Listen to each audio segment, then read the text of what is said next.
So here's one from Annette. She says, my understanding is that in order to create a heart wall as a means of protection, we use any excess energies available or trapped emotions. I imagine that by the time we begin to structure the heart wall, that most of us already have our own load of trapped emotions. And that's probably true.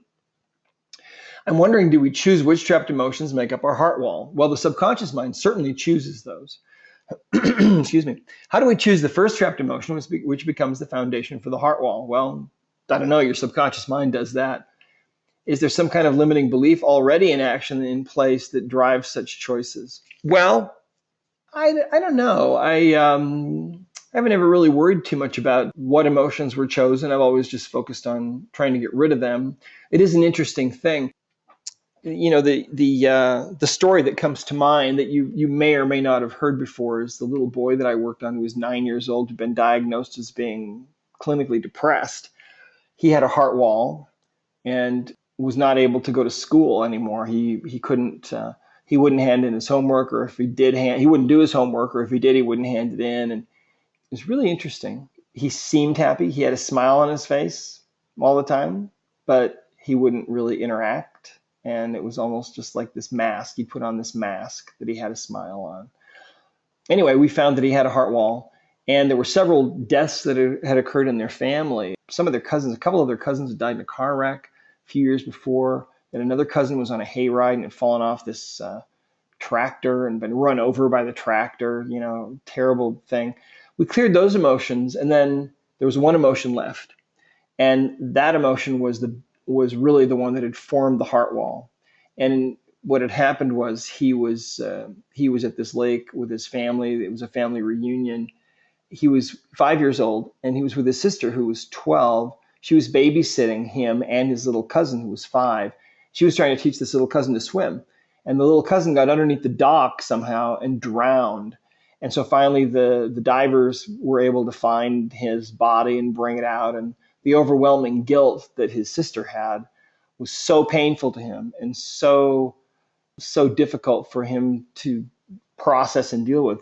That emotion became trapped in his body. And it wasn't even his emotion, it was his sister's emotion of guilt. And that was the emotion that created his heart wall in the very beginning. So, I think, of course, it's different for every person.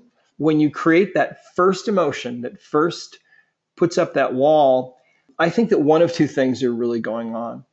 If you don't have any trapped emotions at the time that are your own, you probably have an inherited emotion. And so oftentimes, for example, if you're a baby and something really bad is happening and you've got to put up a heart wall, you may not have any of your own trapped emotions. You may not have picked up any from mom or dad in the womb.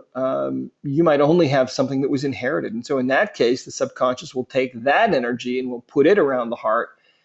And so, and that energy might be, many generations old. So you never know. Or what happens is, and I think this is very common, like in the case of this 9-year-old boy. And by the way, he did phenomenally well. Took half an hour to release all the trapped emotions in his heart wall. And then for the next 2 days, he was kind of lying around lethargic. And his mom was thinking that it didn't work. But then finally on the morning of the third day, he got up and he got himself ready for school. And he came to her and he said, "Mom, I can go back to school now. I'm a happy pappy." That's a quote I'll always remember.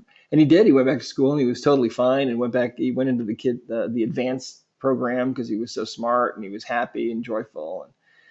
But yeah, I think that in most situations, what happens is the emotion that is laid down first in that heart wall is the emotion that you are experiencing and trapping at the moment your heart wall is actually getting created. So in other words, you're in some intense situation, you're feeling grief or feeling whatever, and that emotion gets stuck, and then boom, it gets put around the heart. So anyway, interesting questions. Thank you, Annette. Hopefully that helps.